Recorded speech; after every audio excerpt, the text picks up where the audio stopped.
Greetings, colleagues. Good morning, good afternoon. In the world you're joining us from, good evening, potentially for some of you. And it's a great pleasure to see you online. And it's really fantastic to see a few names that I recognize, a few faces that I recognize, but it's also really good to see so many new names. And welcome then, if this is the first time that you join a labor migration course at ITCILO. My name is Michela Albertazzi, Miki for short, so feel free to call me Miki because everybody does. And I'm the coordinator of the Labor Migration Cluster at the International Training Center of the ILO.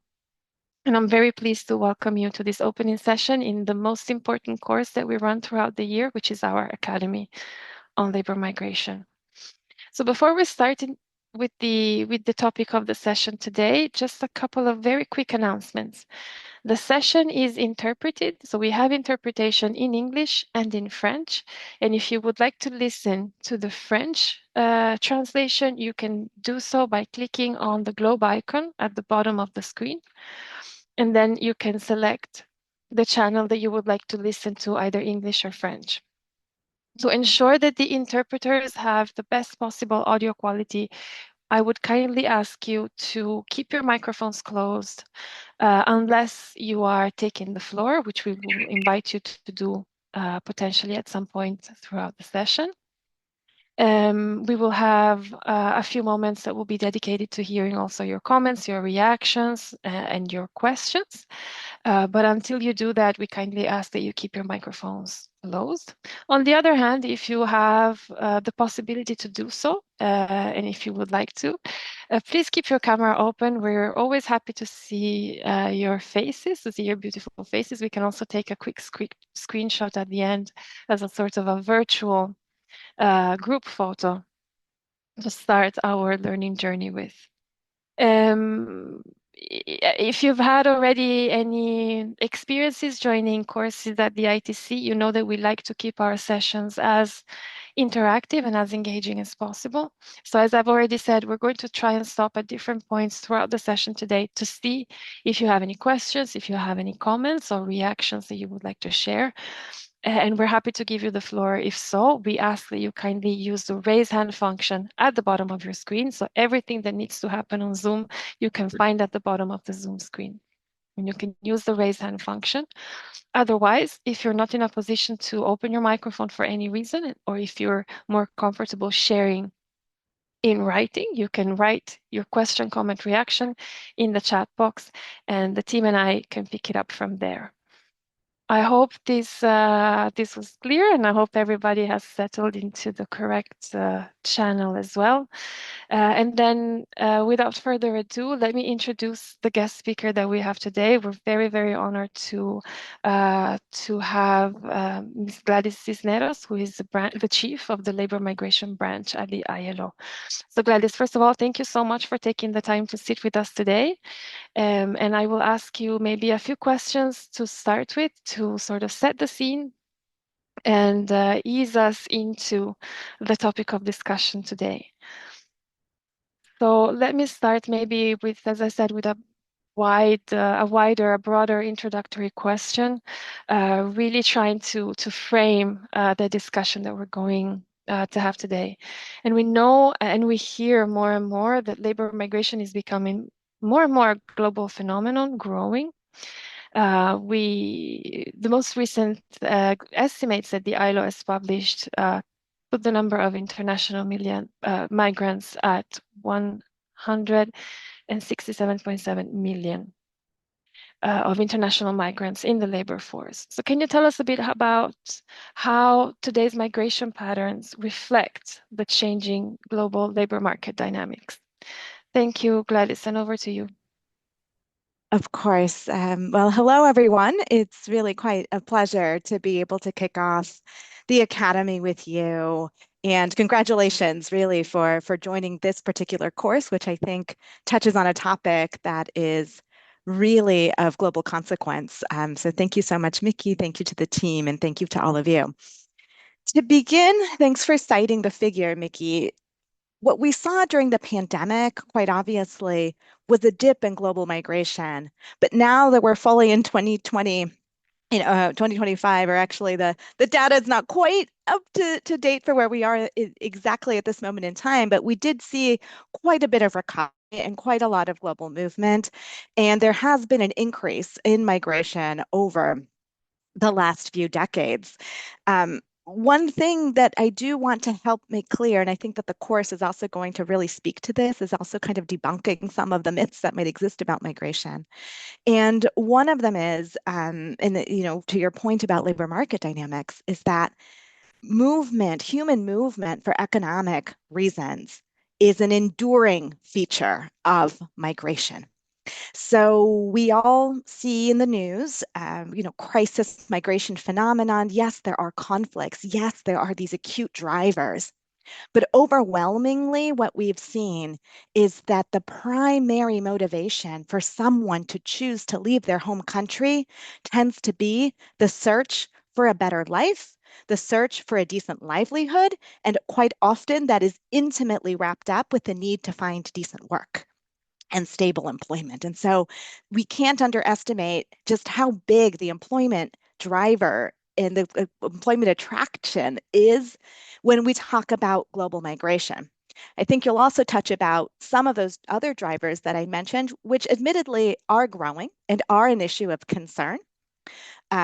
We will, look at a phenomenon of crisis migration and why, that's something that's very much worth paying attention to. And it's likely that this could change. But from where we sit right now, I think we can confidently say that that the vast, vast, vast majority of migration is driven intrinsically by a search for decent work. And even when work is not your primary motive, at some point in your migration journey, you're probably going to have to find a job simply to be able to earn a living and sustain yourself. So this means that for the ILO, we really look at this as a phenomenon that is intimately tied to labor markets and that really should be centered around economic and labor questions. And that's why it's such a chief concern for the ILO. Think we've also seen a lot of mixed movements. So again, forced displacement and crisis context, protracted displacement, often happening along very much similar routes as what you might envision a typical movement for labor or labor migration purposes might look like. To give you one quick statistic, and I think these are the figures run by the World Bank, for example, only about 3% of Africans leave the continent. Most of that migration is actually happening within the African continent itself, within regional economic groups, places where there are free movement protocols. And so, again, just to try to get an idea of the dimensions here, there are some things that I think merit a closer look and a little bit more nuance when we look at the conversation. So, that South-South migration, or maybe staying more locally, is also a very, very salient feature of migration. So from the ILO, again, like I mentioned, since the primary motivation tends to be questions related to work, decent work, opportunities, livelihoods, this has been really core to us, and we promote a vision where migration really should be a choice. We want to minimize those adverse drivers. We want to minimize migration becoming maybe an impossible choice or leaving humans to believe that there is no better option for them. For us, the first response in a migration context really should be to create decent work at home. That is the first tenet of our fair migration agenda, which I know we're going to touch on a little bit later. And the last thing I wanted to mention here, Mickey, is that we have found, and the data pretty much tracks the same phenomenon over time, that migrants tend to participate in the labor force at higher rates than nationals. Now, I'm citing an overall global phenomenon. There are differences depending on which particular country you're talking about, because there might be some barriers, whether in law or in practice, for people to be able to effectively join into a labor market. But what we've seen is, again, a very high level of economic participation on behalf of working age migrants. In fact, most migrants are of working age, right? So between their late teens and their early 60s, this is really common. That's a feature that has stayed there over time. And we've seen a very much strong demand, particularly in high income countries and upper middle income countries, for for migrant labor in critical sectors like construction, like agriculture, and increasingly with demographic shifts, very much a lot of demand for healthcare and domestic work. And these are really interesting because that's where we see a lot of migrant women employed specifically. So let me pause there. Thank you so much, Gladys. I think it was an excellent overview already of a bit the dynamics. And thank you also for highlighting this point about the intimate link between migration and labor markets, which I think really frames the ILO mandate on this topic quite strongly. You did mention also the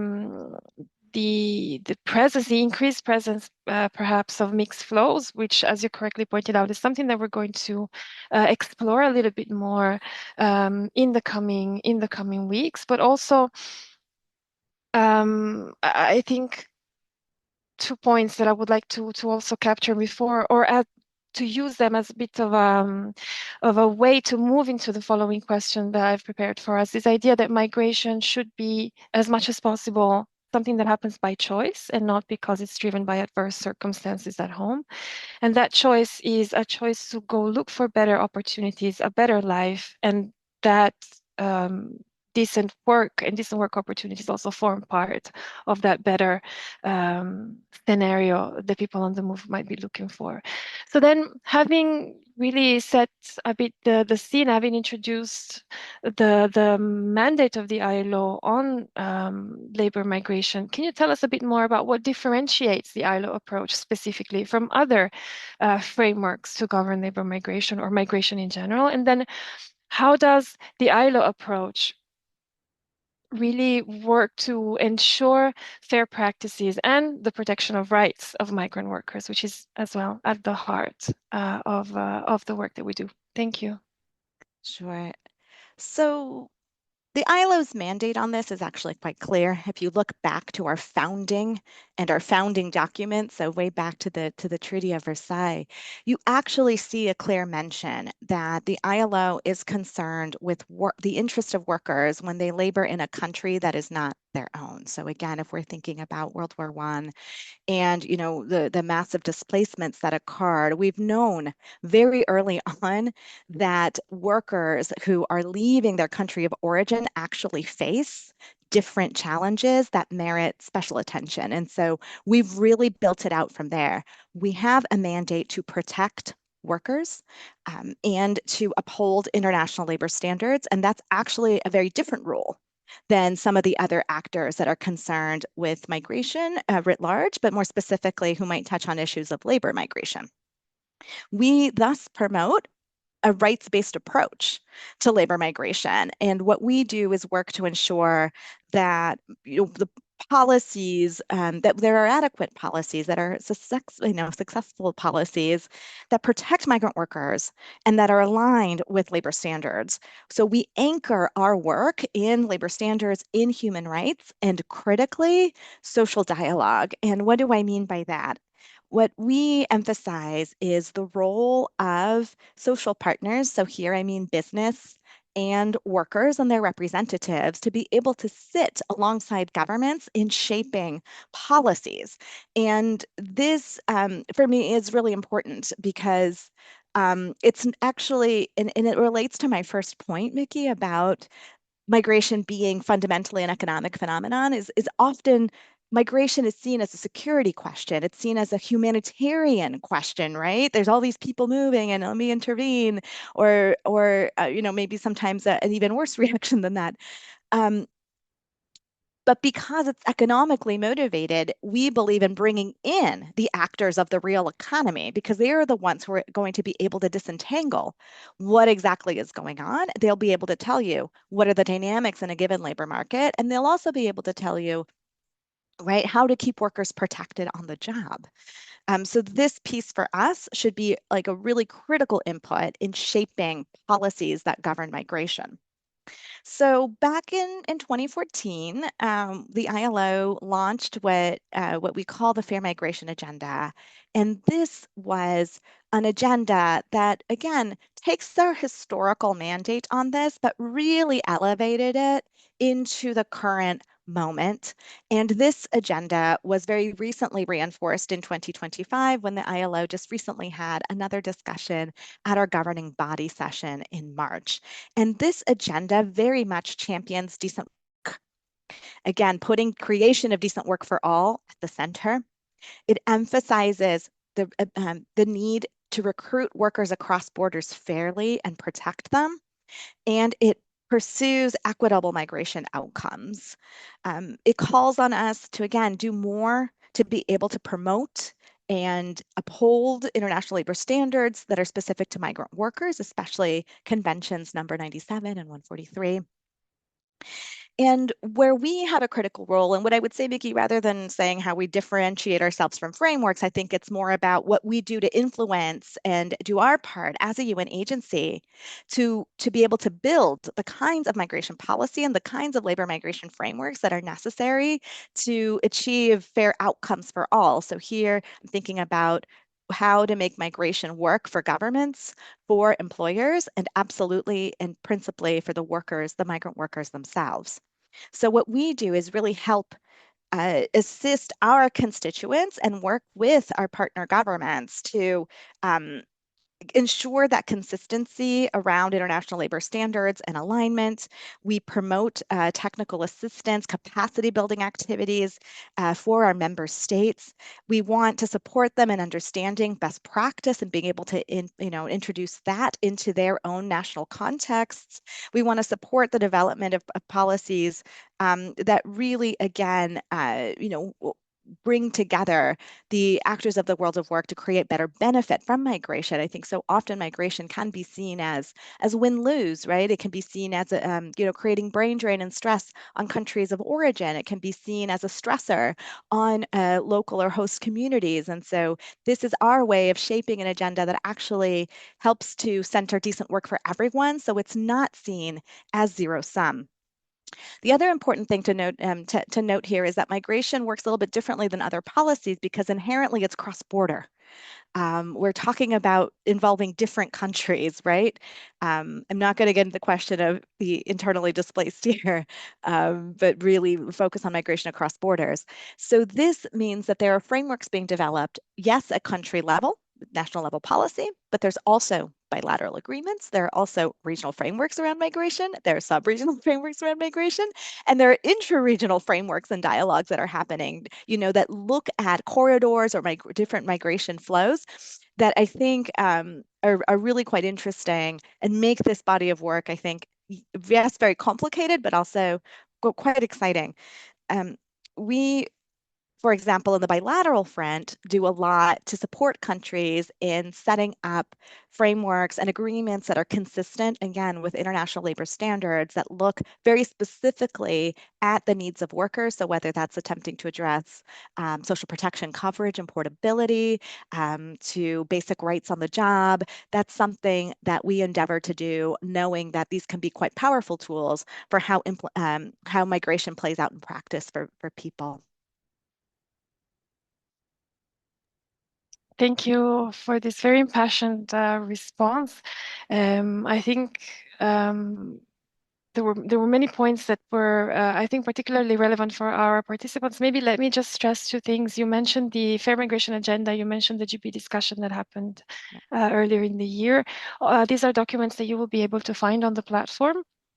And we're going to take a little time at the end of the session to show you the e-learning platform that we'll be using throughout these 3 weeks. But just to say, many of the instruments and many of the documents that you will hear referenced throughout the session today are going to be also collected and put at your disposal to look at and to reflect upon in the next few weeks.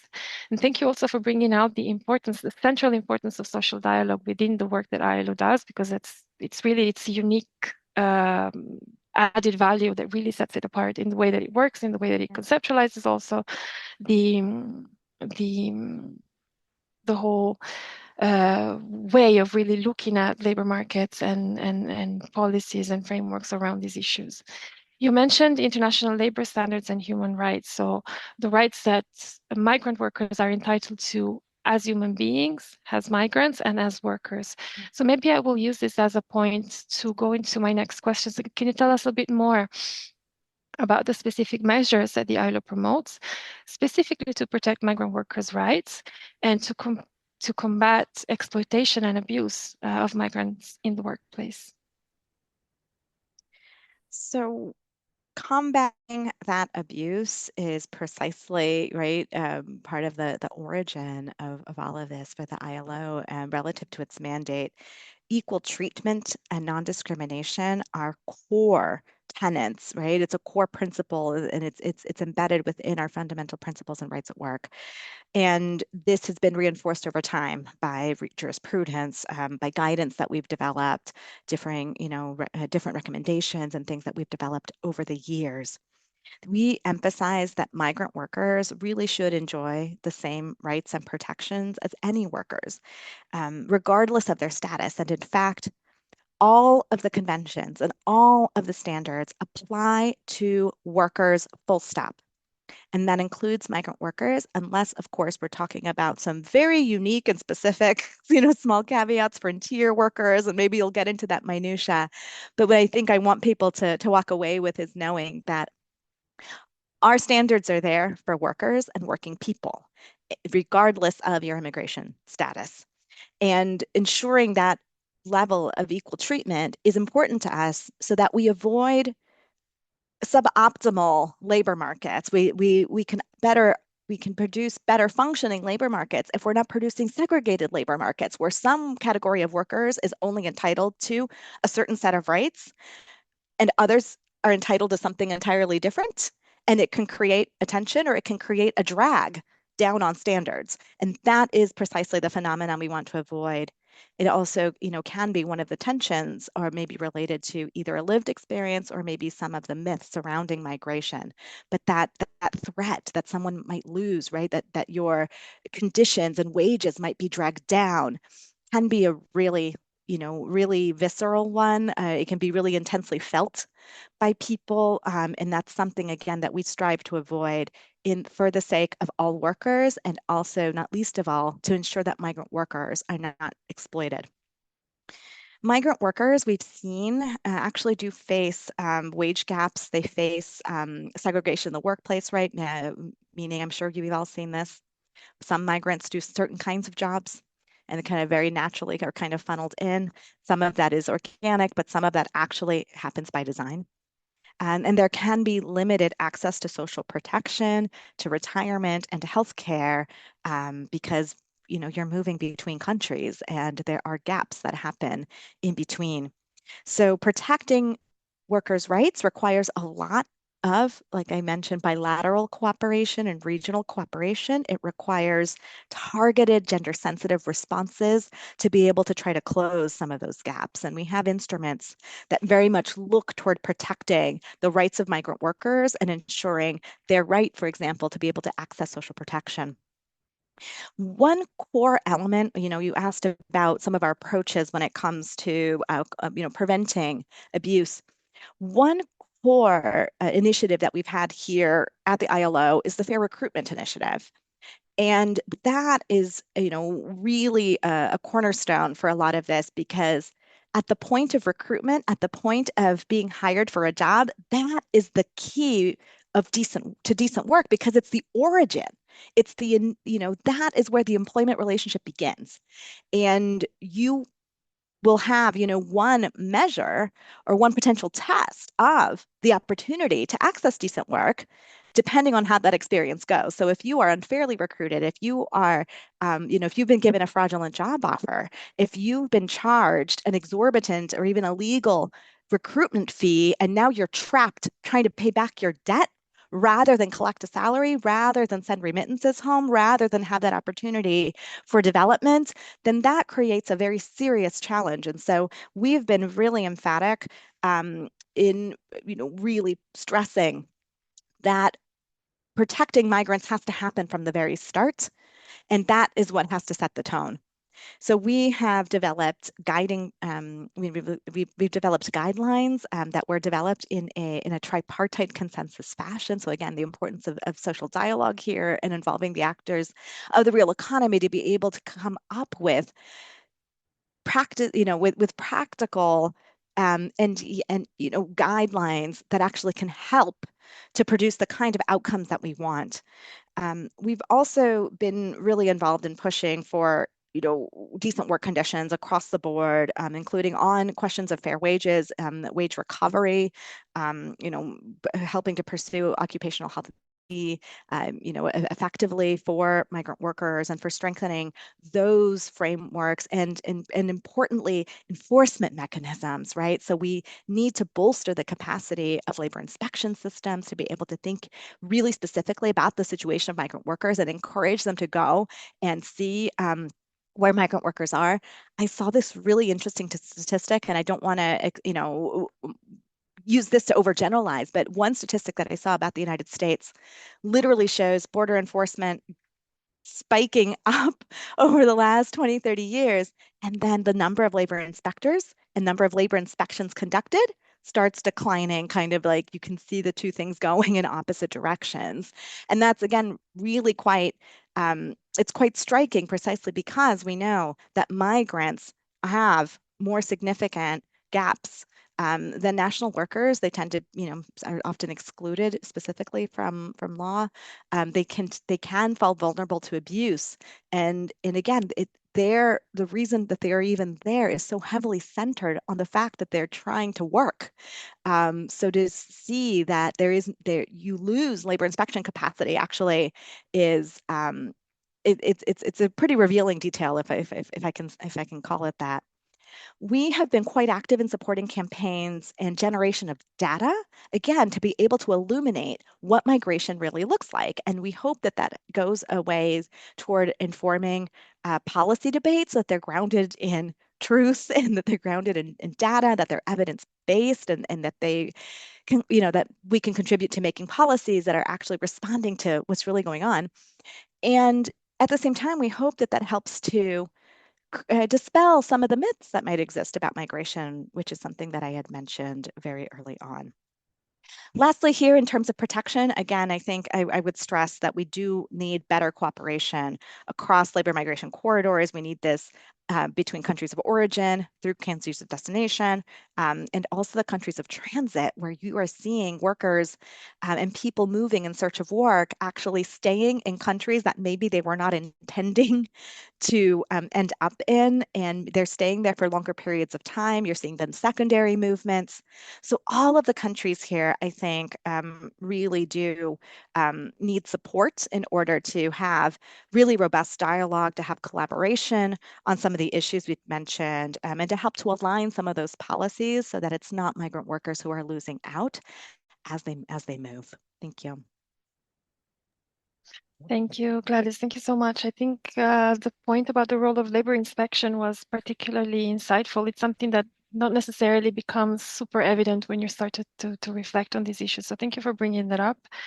And indeed, the point about data collection that you made towards the end, linking to the point that you made at the beginning about trying to debunk some of the myths and trying to look beyond the narratives, which may be sometimes slightly distorted, and really trying to look at the reality and trying to put together or put in place policies and frameworks that are based on evidence and that really respond to the reality on the ground.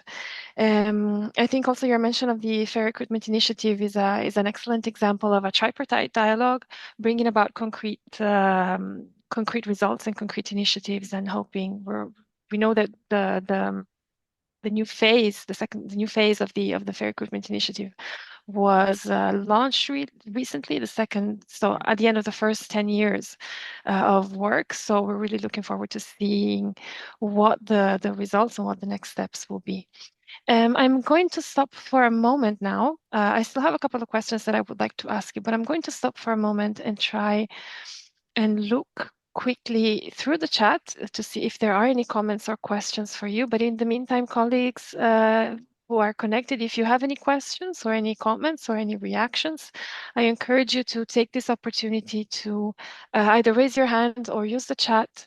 The live sessions are really the moment when we have this added value of being able to interact with our experts, the guest speakers, that are part of the Academy. So please feel free. Don't be shy. If you feel free to ask your questions or share your comments. I see that there is indeed something happening in the chat, and I see that there's one raised hand. So Eric, I will give you the floor quickly while I pick up the questions from the chat. Over to you, Eric, and thank you. Okay, thank you very much. Can you hear me? Yeah. Oh, great. Hi. It's a pleasure to be here. It's great to hear your presentation, Gladys. I have two very questions. One is very technical and one is more philosophical.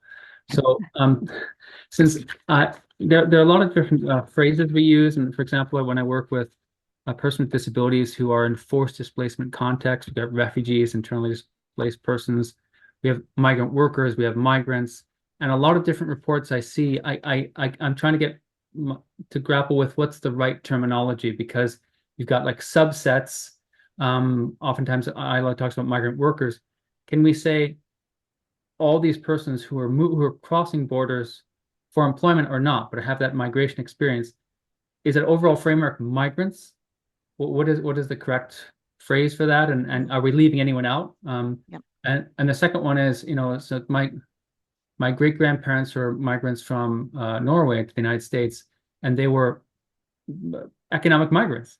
And Yeah. I don't see any difference between them and people coming from Honduras or El Salvador or wherever. But that's my philosophical question. I don't see this difference. And yet there are these people tend to differentiate, oh, that migration experience, it speaks to your distinction that this has always been happening. So how can we move together and kind of make that unified narrative that the reason why I went to the country or I'm in the country is because my great grandparents are looking for a better life for their kids and all this stuff. So first is one is very technical and one is more philosophical. So thank you very much.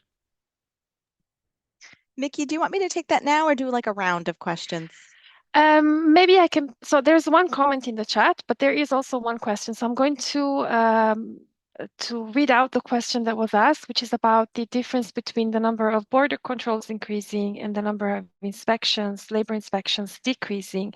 And the question is there any information that you can share that helps us explain this mismatch? So maybe we can take these two, and then I see there's another raised hand, but maybe we can start with these two and then go to the next ones. Okay, so on your first question, Eric, semantics, and phrasing. So look, we at the ILO, we tend to make a reference to labor migration. And I want to explain why, if everyone will indulge me. Again, if you look at the Constitution, it's workers in countries that are not their own, period. So that doesn't look at why they left, right? It looks at the fact that they work somewhere else now. So that could include people who left because of a war, so refugees, people who left because they're politically persecuted. It includes workers who were formally recruited into a job into another country. So my grandfather, for example, was in the Bracero program, which was a program that brought Mexican farm workers to the United States before the Second World War. So we have all of that. It helps us to be able to distinguish, though, that the ILO does not work on migration overall. We look at the labor market dynamics and the labor implications of a person's migration. Why do I say that? Because the ILO actually doesn't work on border security. The ILO does not work on visa processing. The ILO does not work on, social housing for newly arrived migrants. We don't do, refugee assistance in maybe in a camp. That's not us because we're not a humanitarian agency. We are looking very specifically at a certain phenomenon as it relates to migration. So that's why we say labor migration. It's just to emphasize the fact that we're not talking about all of the other dynamics and dimensions that might go alongside with it. Now, when you talk about now who gets left out, I think there's a challenge a little bit with connotation. So when we say labor migrants, nowadays, often what we think about is, a Filipino worker, maybe a construction worker going to the Gulf, maybe a nurse, who is going to the UK. It's like a formalized program. It's happening along a specific corridor, and often the programs are temporary in nature. So if you're a construction worker, you're going to go for 2 years, and then you're going to go right back. And that's a bit of a limitation because that's not exactly what we mean when we say labor migration, but I think it's what's kind of stuck. Our reality now, too, like I mentioned, with the increase in mixed migration flows, with different kinds of characteristics behind it, we often do talk about labor migration and then, the labor dimensions of crisis displacement or crisis migration alongside it, just to make sure that we're not leaving groups behind, even though if you really asked me, labor migration encapsulates all of it. Again, when I'm trying to describe what it is that we at ILO specifically look like and what do our instruments actually cover. So we've had a very ongoing debate. You will see different terminologies used. Sometimes it's crisis migration, sometimes it's forced displacement context, sometimes, but generally, again, the only thing that I want to stress here is that what the ILO looks at is workers who are in some country that's not their origin country, and what are the labor and economic dimensions of that. The second question that you raised, I mean, I couldn't agree with you more fully. And also as a fellow American, it's something that, we've seen these cycles of history. So we know how different populations of migrants are seen, how they are welcomed, and actually how those categories are a little bit fluid over time. I think you're hitting a very important question on the head that I don't know we'll have the time to fully delve into, but I hope you will have the chance when everybody's in Turin to have a lot of, rounds of drinks and lots of philosophical conversation about the challenge that we really are facing in the modern day, which is this feeling that, there is a lot of pushback against migration and a lot of negative associations attached to it, and frankly, a moment that we're in of seeing more restrictive migration policies. And this is interesting because not only, Eric, are people migrating for the same reason they've been migrating for a really long time, but also, again, in the context of major demographic change, there is a lot of built up demand.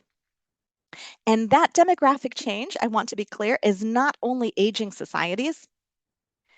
So it's not just Japan or Korea or Germany or Finland who have, Spain, Italy, who have an aging population that now they need elder care workers and now they need young people to do all of the other jobs, and they need people to also keep their social security systems solvent by having, working age people actually paying taxes and paying into the system.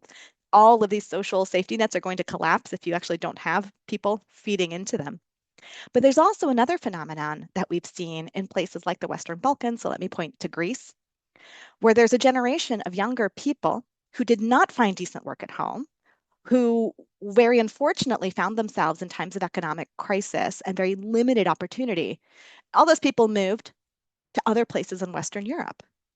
And it's really difficult to bring them back to fill the jobs that are highly in demand related to construction, related to tourism, related to, care, et cetera. And so you almost have like this mismatch. It's not that there aren't jobs in Greece. It's the fact that so many young people had to leave and they all had their families abroad. And now Greece is looking increasingly at finding migrant workers to fill the gap. So these are all, it just felt like a kind of like a musical chair scenario. But it is a change in the demographic composition of their country.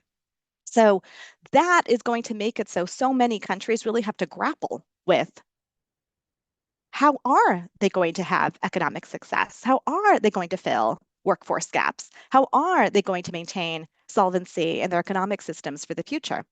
And they will very, very, very likely have to turn to migrant labor as part of the solution, if not a very, core piece of that solution. So that's something I want to throw out there too, because again, your question kind of relates to that. It's like, yes, we're seeing regressive policies, we're seeing restrictions, and we're seeing a lot of, some interesting debates play out. And at the same time, people will, countries will continue to need migrants. So how do we kind of, solve? And I think that also speaks to similarly to one of the comments that was in the chat. And the second question, again, I want to be really clear. I'm only talking about the United States, which was where the example came from.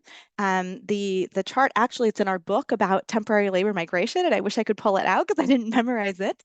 But I think, again, what it shows is that I won't pretend to speak for the authors and give you the explanation of or the theory behind that particular phenomenon. But I think we can all reasonably imagine that it gets tied up into political priorities and the political responses that are given to migration, right? So again, this fundamental, to me, it kind of signifies that the labor role that is inherent to migration is not being fully understood. And when workers again react to migrants showing up and now competing in a labor market, there's, one of the responses really should be proper inspection to ensure that there's not a pitting of workers and a lowering of conditions and standards. And yet what you see is actually not that. It's not a robust investment in labor protections and labor inspection and, finding ways of keeping people safe. Rather, the response is one of more border, controls and security. And so maybe I'll leave it to all of you to think about what that might indicate and what the takeaway is there. Thank you so much, colleagues, for posing the question, and Gladys for taking them. We have two, so I see that there are two raised hands. I'm not ignoring you. Just give me a couple of minutes and I will get back to you. I just wanted to highlight some of the comments that we have received, because we have received many in the chat. Anna, as well as Chiletaram, and I hope I'm pronouncing your names correctly. If I'm butchering it, please be patient with me. You will teach me when you are in Turin.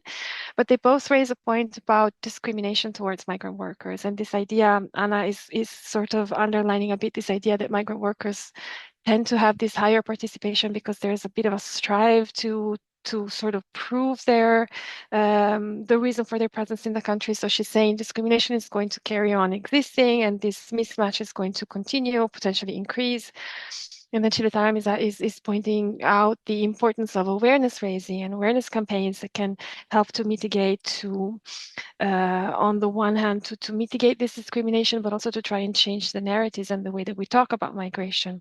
So that was a point that I wanted to raise, because I know that the ILO has been engaged as well in a bit of awareness raising around these issues and around reducing or eliminating discrimination.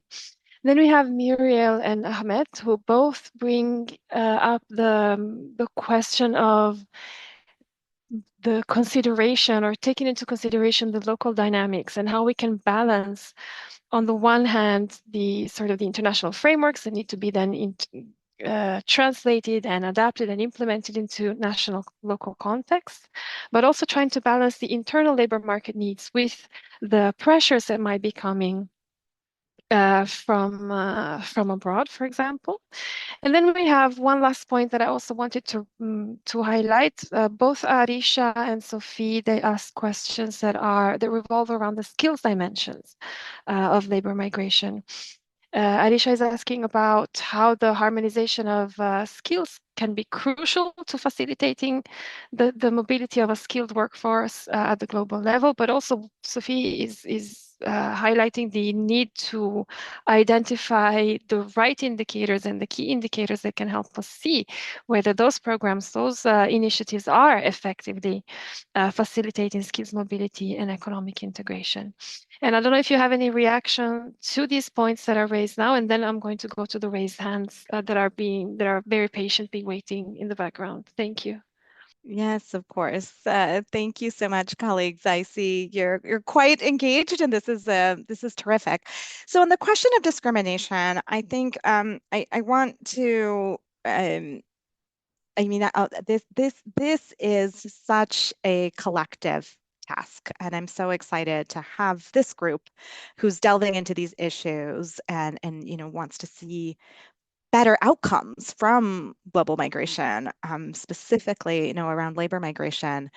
It is absolutely a global challenge, and I think sometimes we think of it just purely in terms of racial discrimination, and it's actually not just that.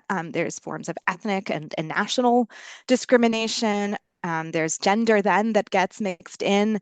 There are a lot of different ways that this plays out when there are people who maybe you're not even really familiar with who are now seeking employment or seeking to live in your community.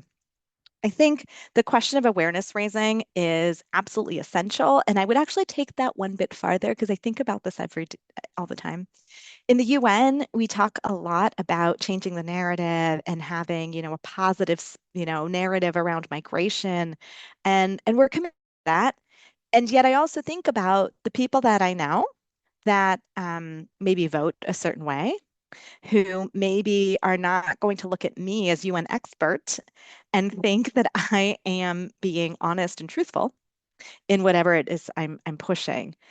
So the reason I see this as one of the key issues that merits a whole of society approach and a very grassroots approach is because we are in an era of disinformation. We are in an era of questioning experts. We're in an era of questioning big institutions. We're in an era of questioning people that went to university and have degrees. So as long as that exists, really, the most potent force that we have is people to people connecting. It's people who lived through it, right? If you are a factory worker and you sit alongside Jose or Jose or Joseph, you people tend to think, oh, when I think of an immigrant, I'm thinking about someone else. It's not you because I know you. I know you. I know you're honest, you're hardworking like me. I know your family, you're my neighbor, but it's someone else I'm thinking. It's the criminal ones. It's someone else. And we have to get people to stop thinking about this in terms of like the someone else. Like, this is it. This is migration, right? This is labor migration. It's people looking to make a living and live with dignity, just like you. So that is more powerful when it comes from the grassroots and it comes from the community, not when it's coming from a UN expert, if I could be so blunt, right? But this is really, really the challenge. I see Eric laughing. It's true. My own brother, like the last person he wants to hear a lecture from is me. So just putting that out there. And I know I welcome all of you to kind of join me in this challenge. Um, on the question of skills, this is a crucial question. And because it is very much driving a lot of the more formalized kinds of programs related to labor migration and recruitment that we're seeing.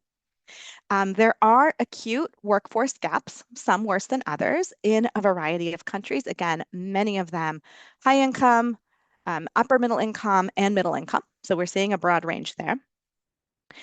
And the way that many governments and frankly, many employers are thinking about this is in terms of harmonizing, being able to more fluidly move workers into a labor market and kind of minimize the disruptions and minimize the barriers by being able to prepare people with the right skill set and have them ready to be able to insert themselves and be active in a labor market in another country. The one nuance I want to throw at you here is to be quite careful when we talk about who's a skilled worker, because many governments are, thinking that focusing on the skills question means that, you're going to attract software engineers and doctors and highly skilled nurses. And those are populations of workers that you need. And frankly, you can kind of sell to the public, for lack of a better word. But the demand for work stretches across the skill spectrum. So we're not just talking those that we consider to be highly skilled, highly professionalized. We're also talking about, construction workers of all trades, not all of them being fully skilled trades. You're even in the care economy, you're not just talking about the highly skilled nurses, you're talking about assistants and people who are literally there to monitor and maybe change an adult's diapers.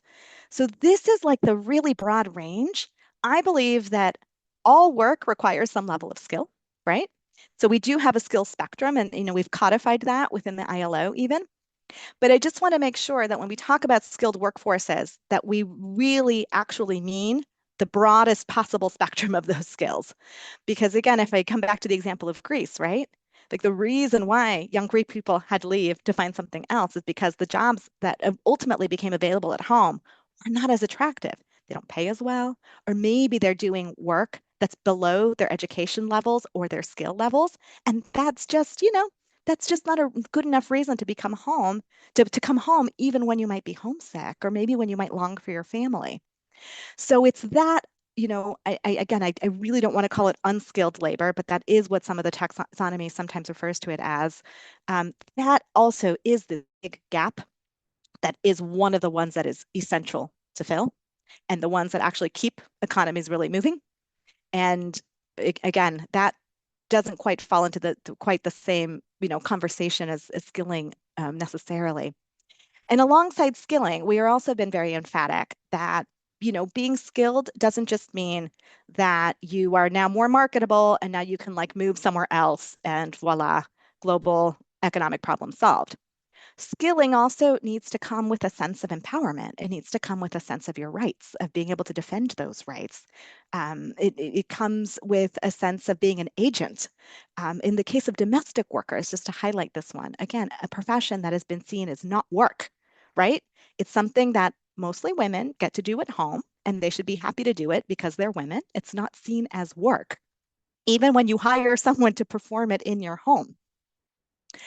Here we've had a whole conversation about skilling that should include actually things like being able to read a contract and being able to negotiate with your employer. So those, again, are really critical things that we need to start embedding and not see this as like rights being completely separate and apart from how you are trained and how you are prepared to potentially enter a labor market in another country. And I don't know if I'm going on and on too much, Mickey. So if you want to get to the hands, I'm happy to do that so we don't run out of Thank you. time. I think it was really powerful. I think the way that you brought back the focus on the human dimension of the work that we do, and this idea that the most powerful strategy, and you were referencing discrimination initially, but I think it applies also to this last point that you raised about, you made the example of domestic work not being seen as work, but really bringing it back to the idea that it's people. And this connection people to people. I think it was a very powerful point that you raised. So I was listening quite captively. So thank you so much for sharing that. We do have a bunch of comments and questions that are still coming in, but I would like to take the opportunity to pass the floor to our two colleagues who have been waiting patiently with their hand raised. Monsieur Akla, if you can hear us, we're happy to take your question. Please, over to you. Okay, merci beaucoup, Madame Michael. Et je suis Very Aklayaoui, much. I am de l'île du Aglayoui. Togo, Lomé. I come Je from travaille à Togo. l'Agence nationale pour I l'emploi work du at the Togo. National Agency for Donc, c'est un honneur Employment pour in moi Togo. d'être parmi vous ce matin. Je tiens I have a également à question. remercier Madame First of all, I'd like to Gladys thank you, pour la brillante Mr. présentation Gladys, qu'elle a faite for sur the presentation, the excellent la migration presentation de main-d'œuvre. on the Ma labor question migration. va rejoindre My le question premier qui a posé la question sur les précisions terminologiques. is Et about j'ai pu comprendre au travers de terminology. l'explication de Madame que Your explanation ce qui concerne les migrants dont on parle, c'est les migrants de main-d'œuvre. that Maintenant, we are speaking j'aimerais about savoir comment migrant parvient-on workers, and à distinguer ces how can we différentes make a catégories distinction de déplacés? between Comment est-ce qu'on parvient à savoir que categories celui-ci se of déplace dans le cadre displacement, du travail? displaced people in the Et la framework deuxième of work? question So, concerne so how can we le make a rôle distinction que between the doit different jouer les categories? And then, ambassades et which ici is les the role syndicats of de travailleurs, voire embassies and l'associatif, trade dans la unions protection des in migrants terms of de protection of main-d'œuvre? migrant workers? Et aussi revenir un peu sur la And question then, de l'inspection du travail. about Sur la in question de labor l'inspection du travail. inspection, Elle a expliqué un passage qui m'a tellement touché sur le I fait was que struck by au a niveau du contrôle, le thing. contrôle s'exacerbe au niveau des You frontières, spoke mais le constat, c'est about que le recrutement control at the des borders and inspecteurs recruit, du travail est à la baisse. Quelle action and you spoke l'OIT about peut a mener decrease in vers labor peut-être inspection in some les cases. visas So, pour les encourager à How accentuer can beaucoup we plus le recrutement des encourage inspecteurs du travail? Je vous remercie. labor inspectors and the work of labor inspectors in Thank you order so much. to So just to increase? recap, 3 points. One, again, about terminology and about the different categories that we use. If I'm not mistaken, the second point was about the role of unions, trade unions, or workers' representatives. And I'm going to link this, if you'll allow me, with one question that we have in the chat. And I don't know if you've seen, Gladys, which is about the role of employers' organization, specifically in countries of origin, which is a bit of a potentially less evident area. So I'm going to maybe link the two. And then the last point about actions that the ILO can take to encourage the recruitment of labor inspection, to strengthen the labor inspection within the field of migration, so to protect migrant workers.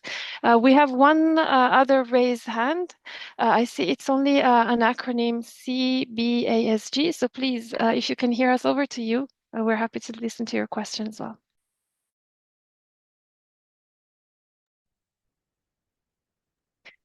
I think your microphone is muted.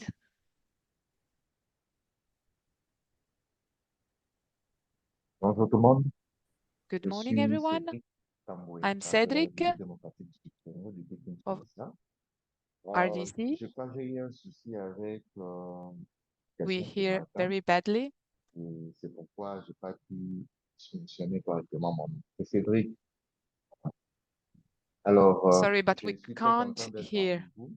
I'm very happy to be C'est with vraiment très you. intéressant de participer à It's cette session. really interesting to J'ai participate beaucoup to this apprécié les session, réponses et les questions qui and ont I été really données jusque-là et surtout appreciated les explications the de Gladys. answer to the Alors, questions. j'ai beaucoup aimé plus son I introduction où loved elle a dit que the introduction la where migration devrait she être said that un choix migration et has to be non a une choice, contrainte liée aux difficultés du pays d'origine.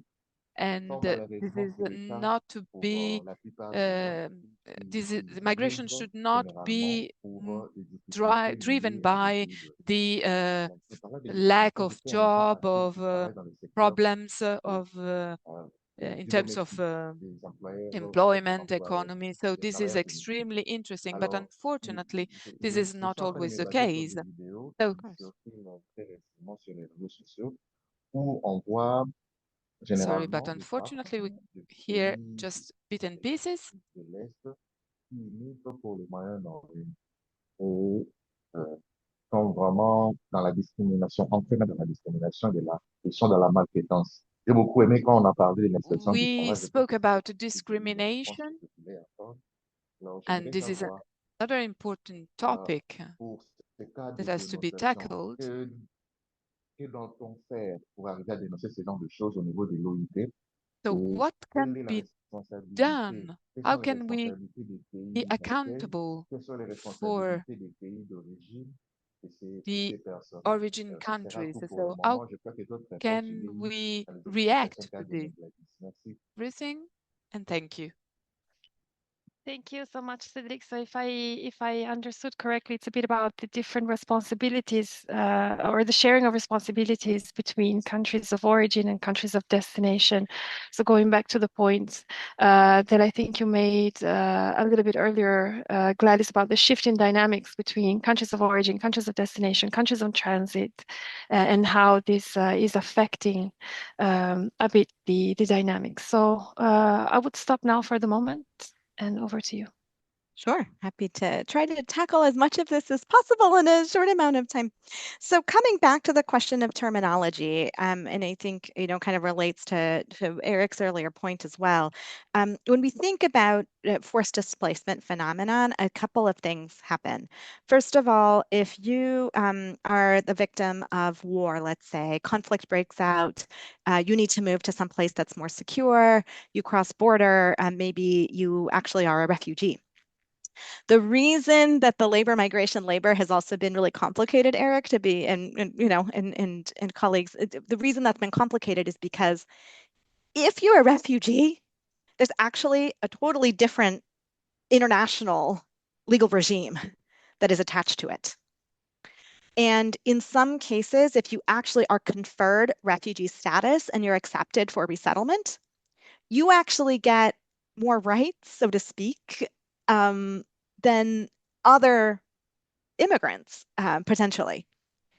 If you are a refugee, but you are stuck in a refugee camp, if you think of Cox's Bazar, if you think of some of the situations in Africa, if you think about Jordan, you actually have no legal right to join the labor market. And so how can we talk about you being a labor migrant if in fact you're not allowed to work and you're not allowed to access? So are you a labor migrant? Are you a refugee? Which term gets applied to you? But often, again, so there are some distinctions. I think that that's fair. But what I want people to think about and what I want the takeaway to be is that the labor standards that we have actually, they apply to workers regardless of status, number one. Second, the ILO looks for ways of enhancing access to labor markets. And for that, we have international labor standards, including Recommendation 205, on increasing access for refugees into the labor market. So I know you'll have a chance to do a deeper dive on this, but I just want to throw that out there because we do acknowledge that there are limitations. There can be legal constraints, and alternatively, there can be different options. The other reason this is really complicated now is because we talked about the moment that we're in. We talked about the more constrained migration policies we're seeing. Refugee resettlement is absolutely one of those policies that is under fire.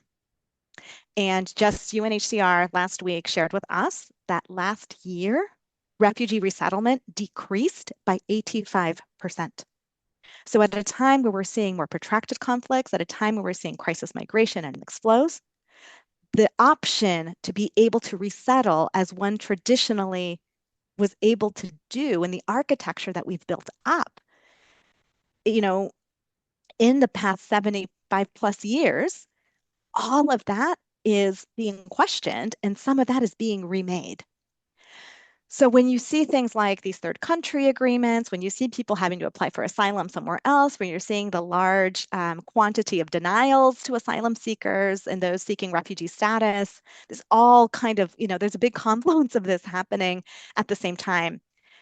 That also means that agencies, including UNHCR, IOM, and others, look increasingly into the question of, well, if I can't resettle you in the traditional sense, or kind of what we thought we could do before, what are other pathways?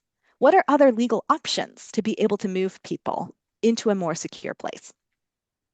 And this idea of complementary pathways means trying to maximally use other options. So is there a student visa? Is there a family reunification option? And increasingly, is there a labor option? So can we take refugees who have skills? Can we find them a job match?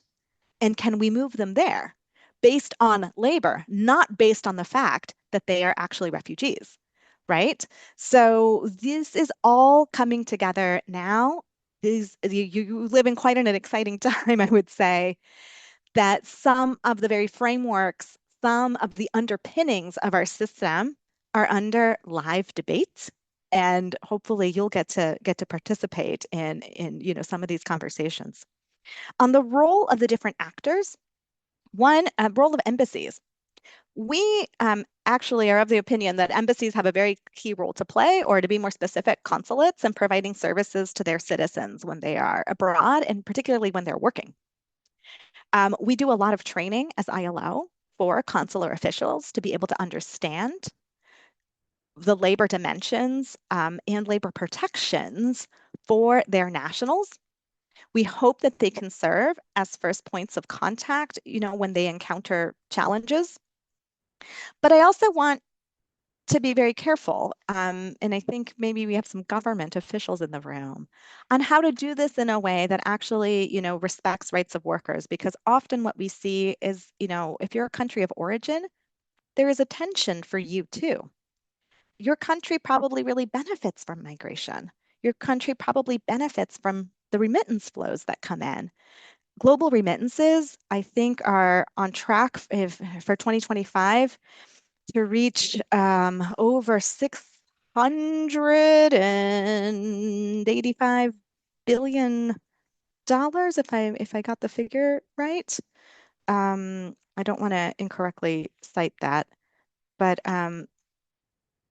it is It is No, I confirm that that's the projection that we that's have the at the moment. projection. That is more money than overseas development aid and foreign direct investment combined. The GDP of El Salvador is about 34 or 35 billion. So think about what $685 billion means for development and for the global economy. And often what we see is, especially if the temporary, if the labor migration program is a temporary one, you want to be able to keep sending your citizens to go and get jobs abroad. So it kind of disincentivizes wanting to raise a problem, to enforce your rights. And what I think, what we're hoping to achieve here is not only consistency with people's fundamental rights and with international labor standards and laws, but we also want to maximize the development potential, right? When a worker is trapped paying back 17 months of their salary to a recruiter, again, that's money that's not being used toward development. It's not coming back to a family. It's not coming back to a community.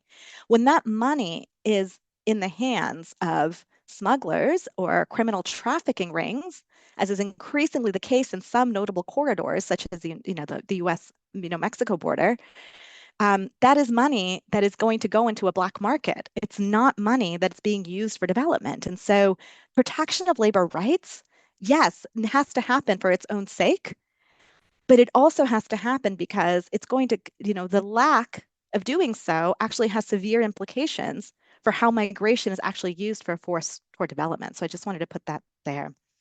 On trade unions, again, the ILO works with all of its constituents, so government, trade unions, and the employers. With trade unions, we've done a lot in terms of socioeconomic integration of migrants, pre-departure trainings for migrants before they take a job abroad, staffing and running migrant resource centers where migrants might be able to have a safe place to go in case they have questions or in case they've encountered a situation of abuse.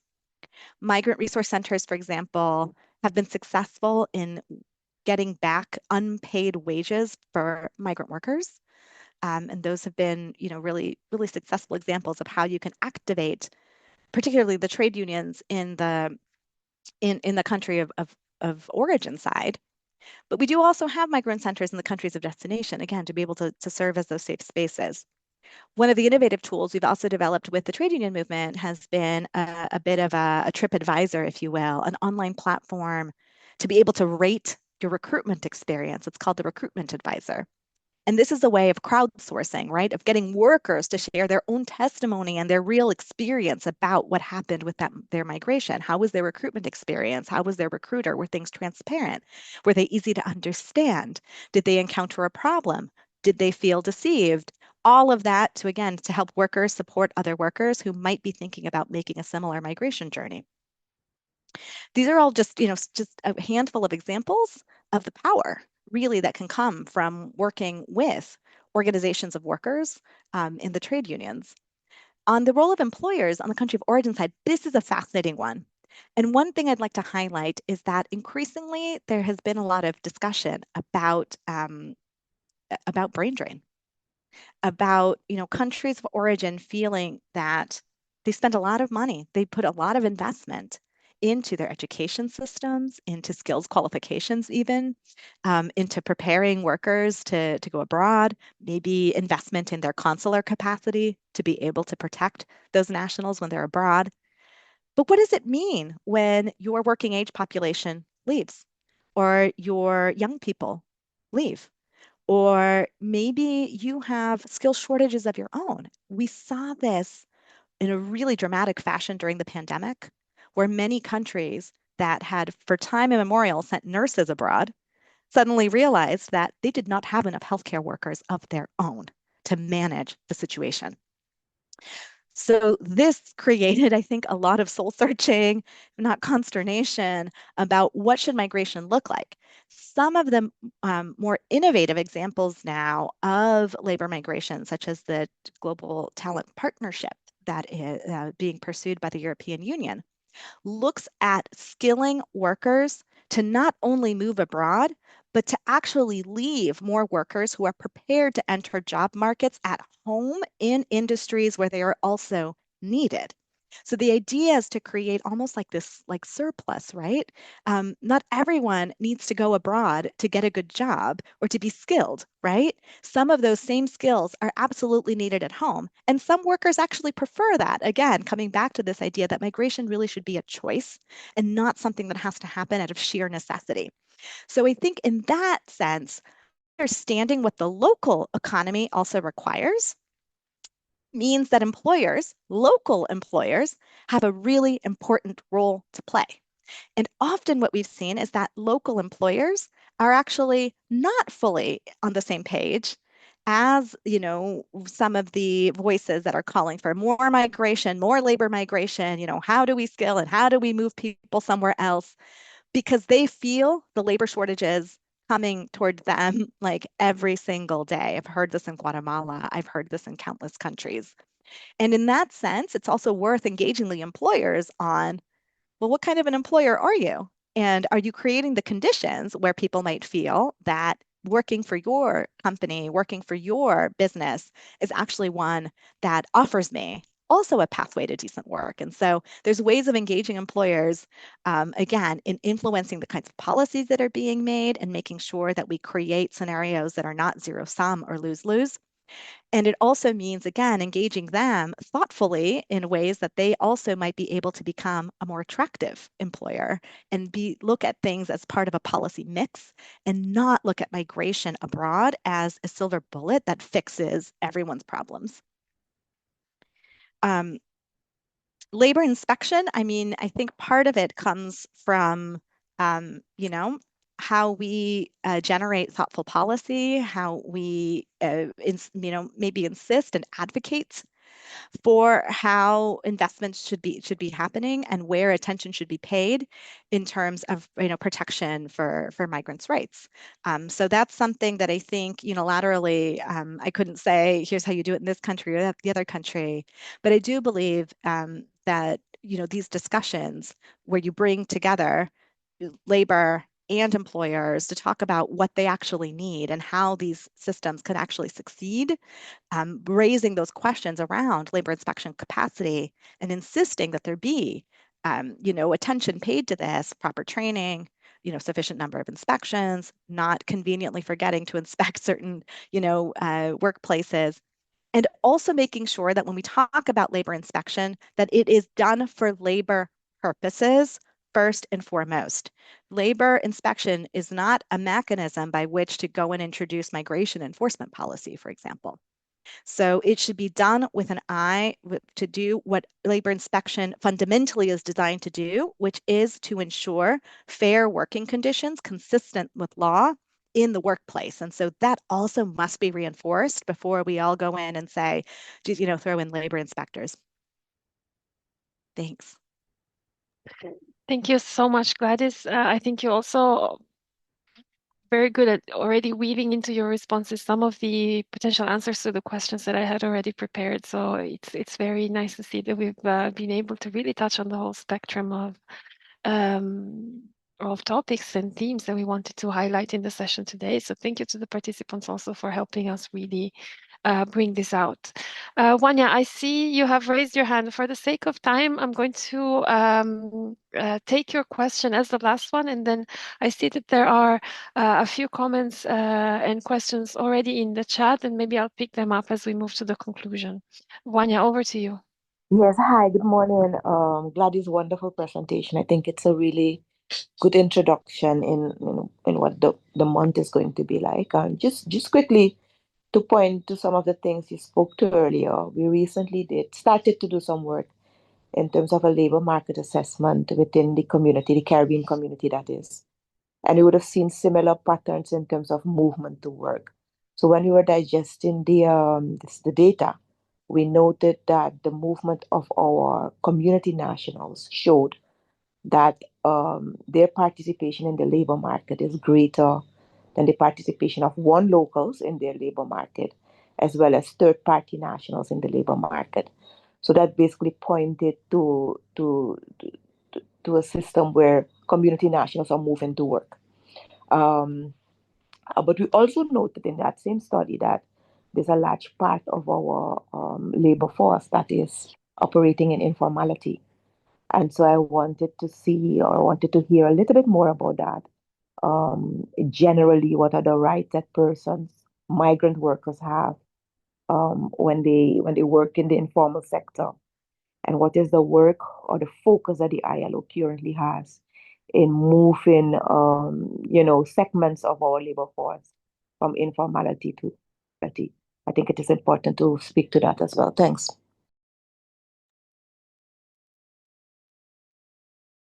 Thank you, Wanya. Gladys, I don't know if you have any reaction to this point about transition to formality. Yes, it's actually a huge one. And I think often also what we see is that irregular status, migration status, goes almost hand in hand with informality in a lot of cases. It's not always the case, but it is a really salient one. And I think that's what creates a lot of the additional maybe concerns or some of the additional layers of challenges that we have as regards, safe labor migration.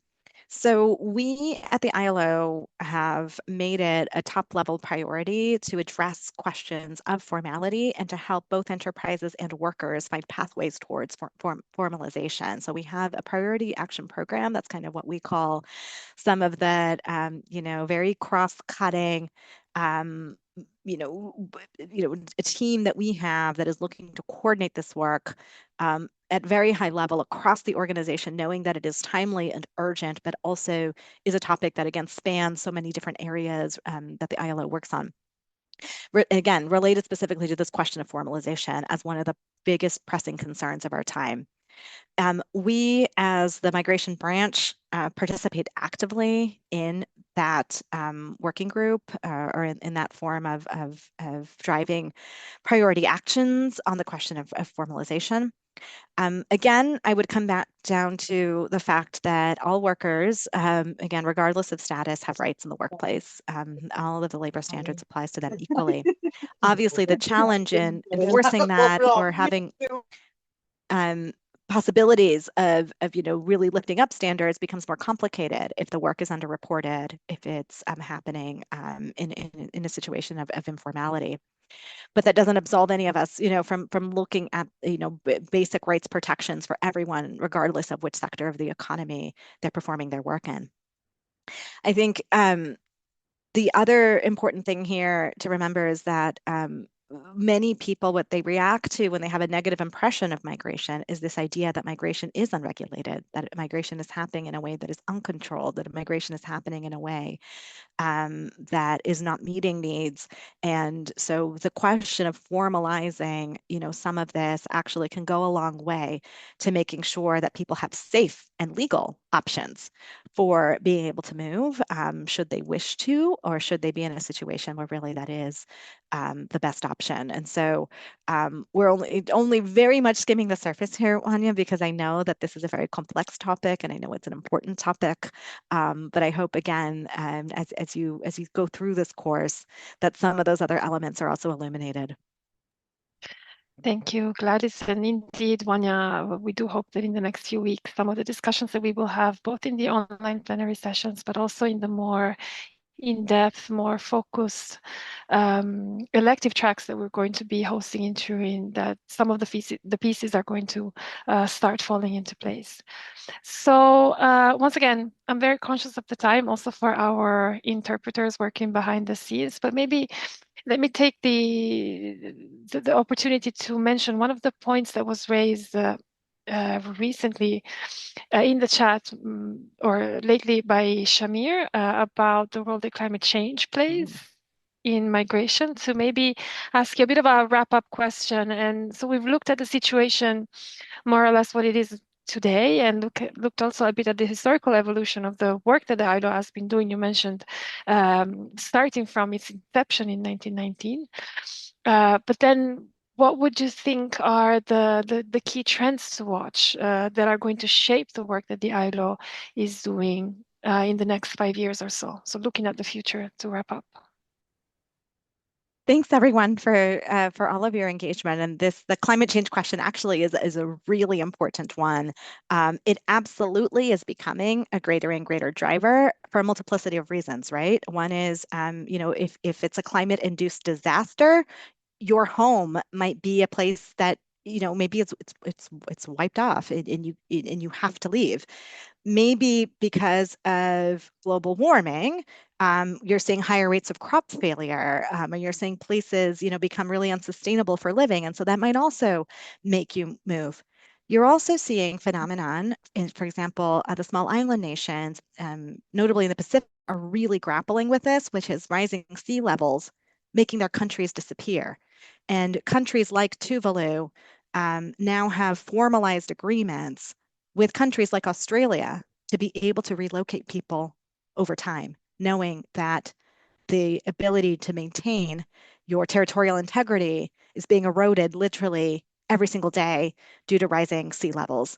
So all of these phenomenon are really starting to compound, and we're seeing this happen more and more. So again, when I mentioned, what labor migration really is about to begin, or what migration is about to begin with, it's not to say that there aren't some shifting dynamics and that there aren't things that we could see take up more and more space as time goes on, and climate is one of them. And again, to come back to our question about language, a planned relocation scheme is one thing with a special visa category. But for a lot of those other displacements that I mentioned, if you cross a border, there's no such thing as a climate refugee, by and large. There's tiny countries that are thinking along those lines, but by and large, it is not a category that is enshrined in international law. So what does that mean? People are still regarded as economic migrants because you left because you don't have a livelihood. And so these things are complex, and they're also quite fluid, and they're going to depend on some political categories that are created. So I also wanted to flag that as being a really current and live issue that I hope you'll be engaging in. Questions of, we mentioned this before, skills-based migration pathways for the multiplicity of reasons that I mentioned: demographic shifts, acute gaps in workforces, economic considerations, but also, right, finding better ways of managing or governing migration, giving people safe options. Like I mentioned, this idea of complementary pathways for refugees, which is frankly, a newer phenomenon. Not that it hasn't occurred, but just that this really is picking up steam and becoming something that will be looked at more intensely as traditional resettlement basically gets challenged or is further constrained. We see, related to the skills conversation, related to the demographic conversation, really urgent needs in the care sector and this growing demand for care workers, which is really a very widespread phenomenon. And it's probably right now the most acute in the higher income countries that are aging faster, but it's by no means isolated to those kinds of national situations. The care needs are huge almost anywhere that you look. And so I hope there'll be time to look specifically at that sector. And again, the broad range of workers that we're talking about when we talk about migrant care workers.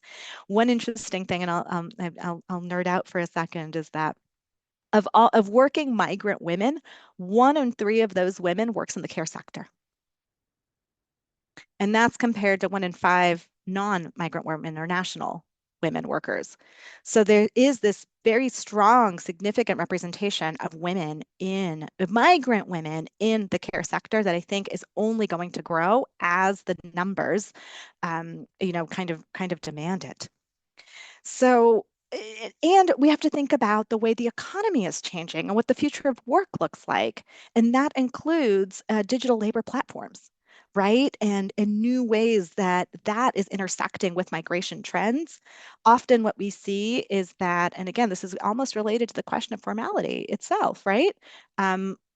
Migrants who are entering the labor market often have an easier time coming into work that is subcontracted, that maybe is not a direct employment relationship, and maybe it's more precarious. And so we've seen in countries, and again, it's not just in the wealthy countries. In Peru, for example, the delivery drivers, the people who work on apps, tend to be migrants coming from Venezuela or coming from other countries. So again, there seems to be a lower barrier to entry into that labor market, but there's also this idea that much of that work is, kind of informalized by the way of subcontracting or making sure that people are not seen as having a direct employment relationship to the company. So those are also things that are happening right now as the very nature of work itself and the ability to engage in work is changing around us, that I hope you'll also have a chance to delve into during the course. Thank you very much, Gladys. And indeed, all of the points that you mentioned, we're going to do our best to explore in the coming weeks. So thank you so much for taking the time today. I think it was a really rich, particularly inspiring session as well. And I think I speak for definitely for the whole team here at ITC, but also I think on behalf of the participants, really, thank you so much for guiding us through this initial discussion. I think this was the best way to really launch the Academy and the 2025 edition of this Academy by really looking in depth at these intersecting themes. So thank you so much. Thank you so much for that. And thank you also to the participants for their really engaging, for the way that they've engaged with the theme, with the topics today, and for asking your questions and sharing your comments, which has made, I think, the session even richer. So thank you all very much. Thank you. And I will sign off, but really I'm encouraged by this. I see that you hit the ground running and you have a lot of really interesting comments and questions. Take advantage of the course, take advantage of the wealth of experts that we have, take advantage of one another as your own experts who are grappling with these questions, where maybe are people who are already practitioners, who are looking at this from a diversity of contexts and perspectives. I think that's what makes this Academy really exciting, and I really do encourage you to take full advantage of it. It's been my pleasure, Mickey, and I'll turn it back over. Thank you so much, and thank you for your kind words. Much. I will take this opportunity now, because we jumped right into the theme of the session. I would like to take a few minutes now to introduce the team, because so far you've only seen my face, but I'm not doing anything on my own. I'm part of a particularly special team that I would like to take a few moments to introduce to you. So I'm going to be the mean teacher and call on you in the order that I see you on my screen, if that's okay. So Elton, I would pass the floor to you and let you take a few moments to introduce yourself to the participants, please. Okay, hello everyone. Good morning, good afternoon, good evening, depending where you're connecting from. So my name is Elton. I'm part of the labor migration team here at the ITCILO, and I will be with you throughout these weeks online, but also looking forward to meet all of you here in Turin at the end of the month. So enjoy the course, and anything you need, we'll be here to support you. Thank you. Back to you, Mickey. Thank you so much, Elton.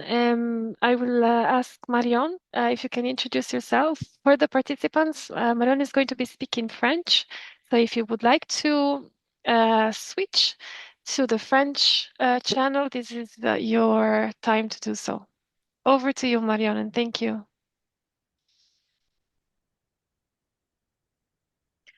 Bonjour, bonjour à tous. Merci, Good morning, everyone. Thank you, Mickey. Je m'appelle Marion Christophe. I'm Marion Christophe. I'm in contact with all participants who are connected. I the coordinator of this training. I've been working in the center for 25 years, so some of you already met me in previous courses. So I'm really happy to be part of this team, and we have also new entries in the team. So I just want to tell you that next week I will send you a link for data concerning your arrival and departure from the centers. So if you don't have this detail, no worry, but if you have the data, please insert them. Welcome to everyone. Sometimes we take a while to answer to the mails because we receive a lot of mails. We do our best to answer in a very short time, but don't worry, the answer will be there. We had 47 participants online for this first session, which is very early for some and very late for others. So thank you for your availability. We have a list, a temporary list of participants, 60 participants. So we hope to have all of them in the center at the end of the month. Thank you also for reminding participants about the itinerary information. And indeed, we do hope to see you all here in Turin. We hope that you all manage to get your visa on time and that you don't find any obstacles, let's say, on the administrative side. And then last but definitely not least, Leo, over to you. Thank you very much, Miki, and thank you, colleagues, for connecting today. I would like to just introduce myself. My name is Leo, and I've been working for the past couple of years with the ITCILO as a consultant, in particular for the Labor Migration Department.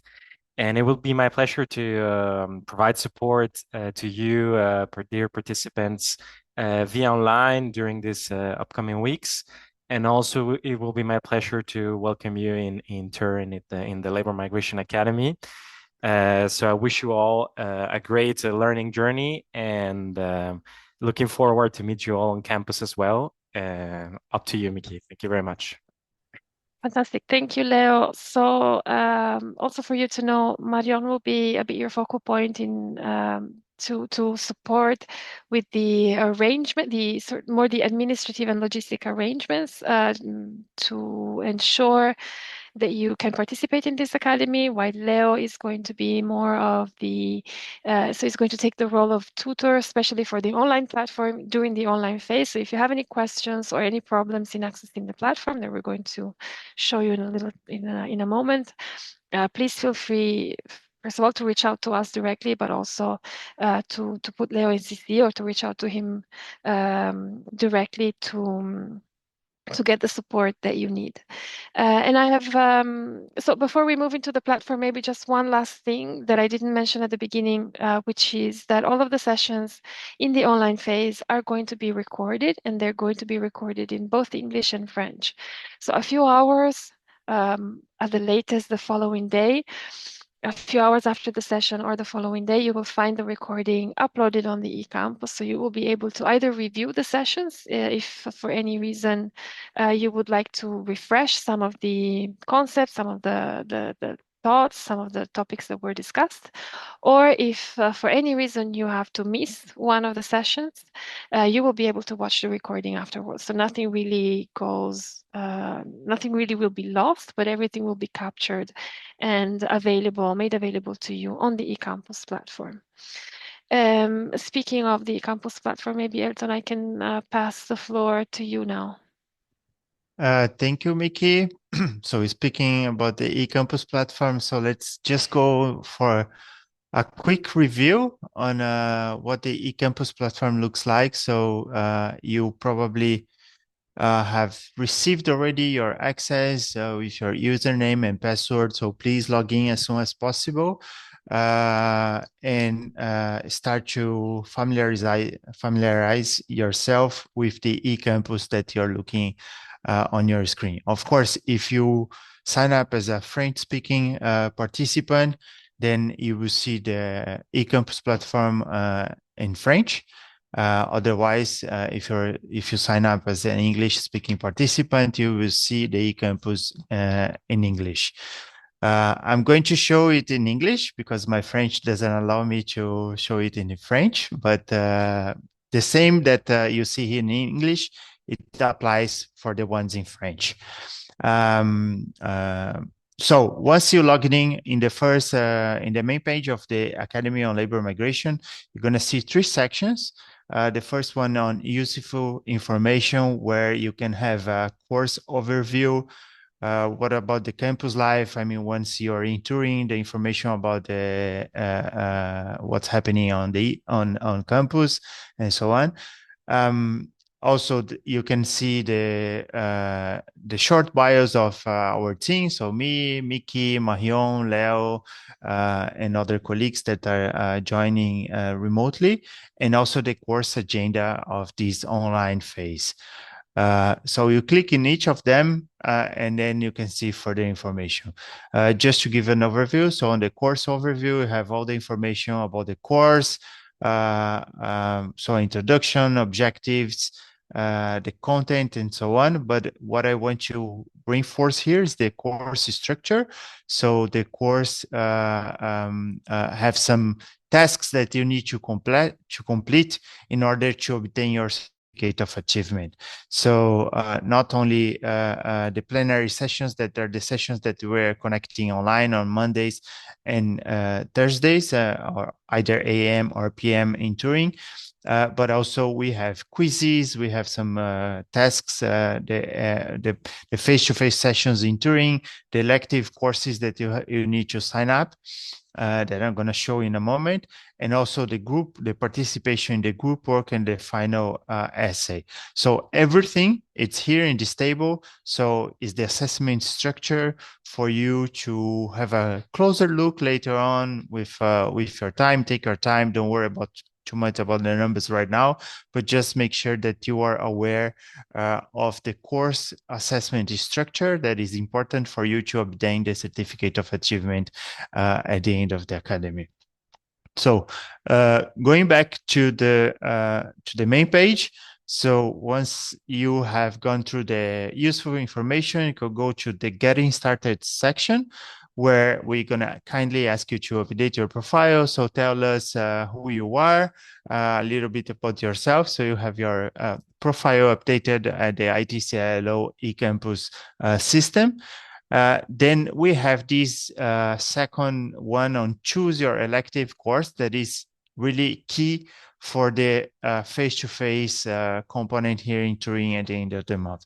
So once you click on choose your elective course, you have the information about the, first of all, the agenda that we're going to have in Turin at the end of the month.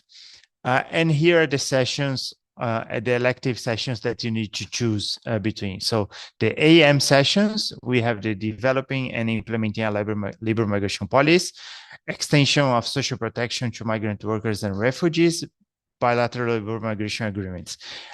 In the afternoon, we're going to have these 3 elective courses that are climate change, human mobility, and just transition from a global south perspective, skills dimension on labor migration, and establishing fair recruitment process.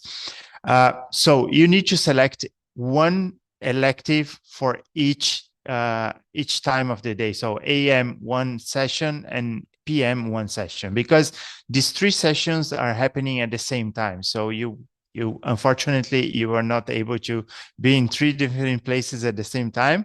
So so you will need to choose one elective that is going to run for the 3 days in a row. So once you sign up for one, for instance, for developing and implementing a labor migration policy, you're going to attend this session, this elective session, from Monday, Tuesday, and Wednesday. The same applies for the PM session, so for the afternoon session. And how do you choose? So first of all, you have some information here on what is the session, what is the elective about, what is going to be covered during the 3 days, and the timetable. So you have all the information for each of these elective courses that you can select. Then if you scroll down a little bit, then you have the items here to select and to choose. So once you choose the let's say the developing and fair recruitment, for instance, you click the box and then you save your choice. Please be aware that we have a limit of 25 participants by elective. because of the room, the size of the room, and also the activities that we are going to be running over the 3 days of the elective courses.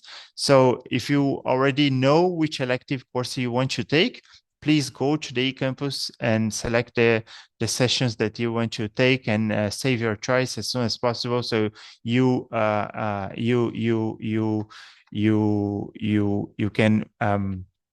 you can secure your place in this elective that you want to attend. Okay, so going back to the main page, and then we have an introductory module that we have a video there, and also already one resource, reading resource actually, that is was mentioned by Gladys, the Fair Recruitment, Fair Migration Agenda. There is a publication that is already available, and we will be inserting resources, reading materials and other resources, not only here in the Get Started, but on a weekly basis on the section on each week. So week 1, setting the scene.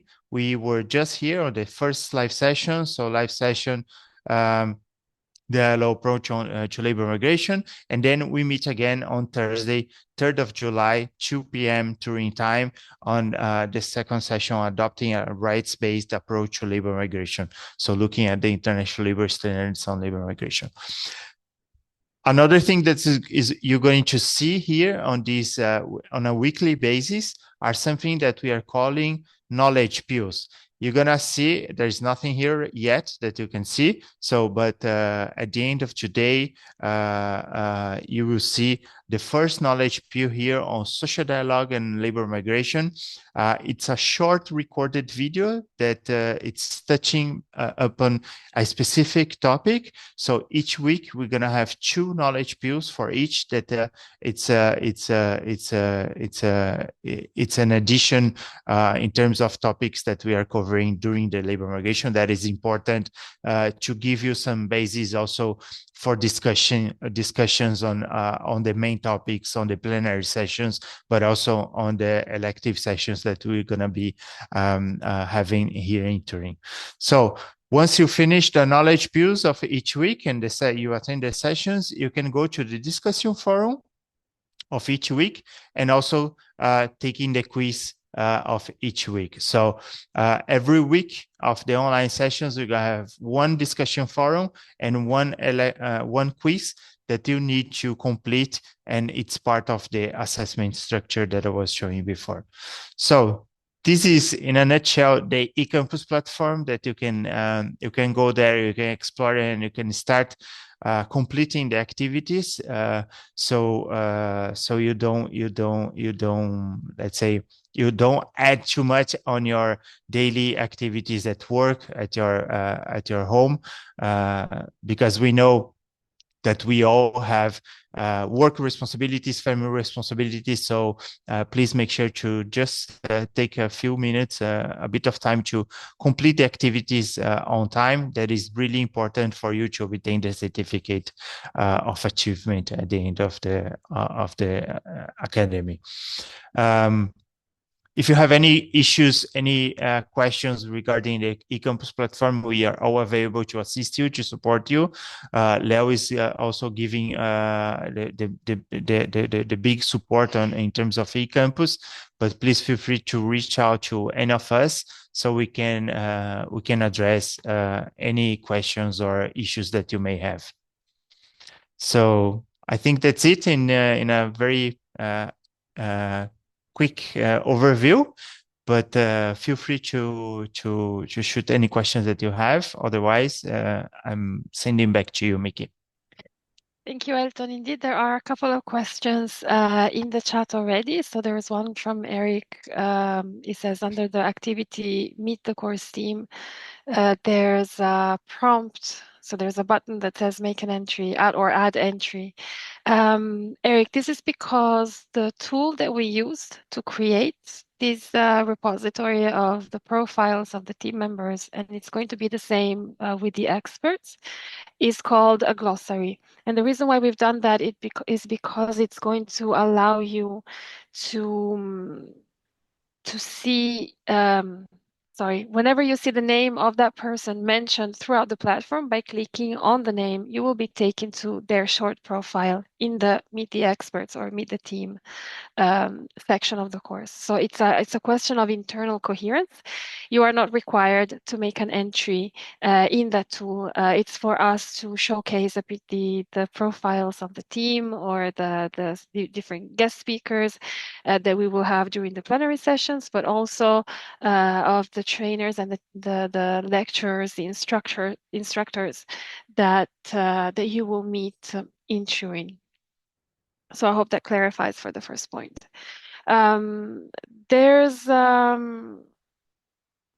another point about the choice of electives. So Arisha, normally, but I'm going to refer to Leo as he's the expert here. But normally you should be able to change your submission until the deadline. And the deadline, and this is a hard deadline, I'm sorry to announce, the deadline is the day before the start of the residential phase. Ideally, the last working day before, so the Friday before the start of the residential phase. So up until then, if I'm not mistaken, you will be able to change, if you change your mind, to change your submission.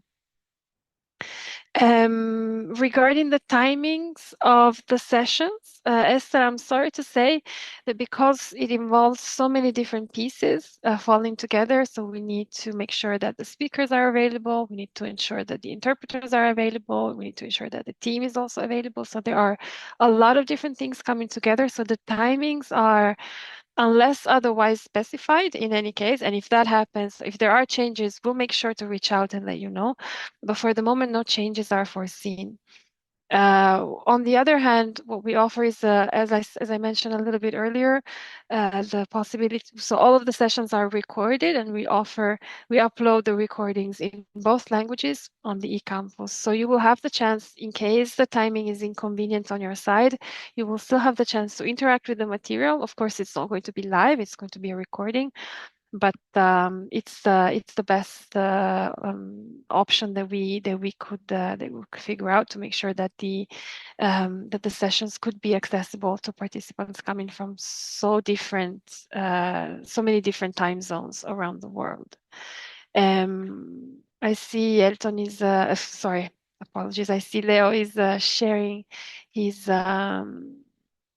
email address in the chat box. So if you have any questions, if you have any issues or concerns, please feel free to either write to us or to Leo directly. The only kindness that I would ask you is to clearly specify the title of the course that you are following and that you would like to have assistance on, because as Marion has mentioned earlier, we receive a huge amount of emails every day. So kindly just make sure to indicate in the subject line of your email, Academy on Labor Migration, eCampus problems, and then we will know how to address your concern or to give you the support that you need as quickly as possible and as efficiently as possible, please. Thank you, Mickey. And just to inform the colleagues that are putting in the chat that they have not received the login or the password's not working, we're gonna reset that to you and send it again. But also those that have not received yet, we're gonna send to you. Probably if you have not received it in your main mailbox, maybe check your spam, because it's an automatic email. That usually it can go to the spam very often. So please check. If you don't receive in a couple of hours, please send an email to us, to Leo, to us, so we can assist you individually. Indeed. So we're going to resend. We're going to resend right away the invitation email that you should have received on Monday. Just to be on the safe side, double check the spam, and then let us know if you haven't. I would say that this concludes our first session in the 2025 Academy on Labor Migration, unless there are any last-minute, urgent, pressing questions or concerns.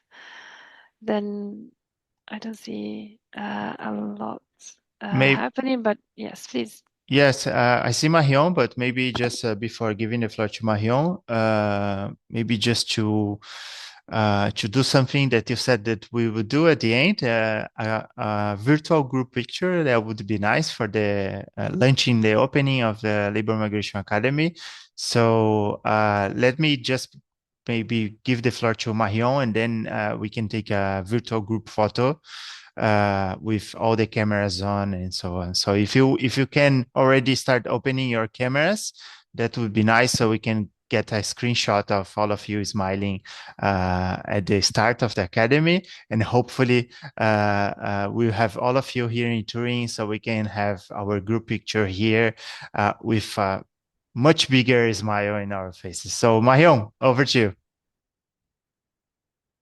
Ok, merci Elton. Je voulais juste rajouter que pour certains d'entre vous, la Thanks, confirmation Jenna. a eu I lieu just vraiment wanted to hier tell you après-midi that par some of courriel you ou just ce matin même. confirmed Donc vous n'avez pas reçu l'email de last l'accès à minute, campus, so mais ne vous we inquiétez pas car vous allez le recevoir received your confirmation by sans courier aucun doute. yesterday. So Donc, si vous n'avez don't pas worry if reçu you l'email don't see et qu'il n'est pas fini dans votre spam ou your dans votre email for fichier boîte the spam, platform ou alors si access, vous ne le don't recevez worry, pas because that's pour the aujourd'hui reason ou plus why. tard, And please always demain remember to écrivez-nous un check courriel the pour nous spam redemander directory, l'accès. because Je it voulais juste may rajouter ça. end up there. Également So pour l'assistance just en as visa, a si vous avez un souci pour vos reassurance visas, for you, vous and avez even tous in reçu un connection email with de your confirmation avec visa, ma you collègue should have Mayada Koulam. received Donc, il an est bon de email la from contacter directement Mayada dans votre Kulam copie. concerning À that. vous, So Elton, if pour ever la you have any photo concerns, la photo de please groupe. Thank you, Marion. connect with her. And now the group I photo. guess let me give you just a few seconds so you can all look straight to the cameras, give us a flashy smile, and we can take a picture. So I will ask you a bit of patience, because we have so many people that I have 2 pages on my Zoom to cameras. So I will have to take 2 pictures, and I have to save them, of course. So let's go for the first one. If you can all look at the cameras and smile for 1, 2, 3, and you can say cheese.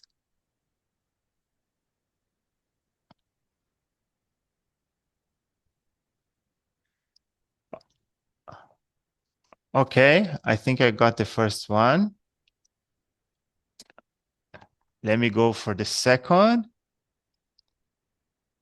Again, if you want to say 1, 2, 3, cheese.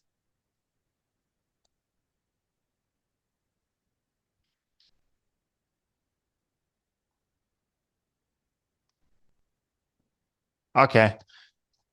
I think, well, I tried my best. I hope no one was left out.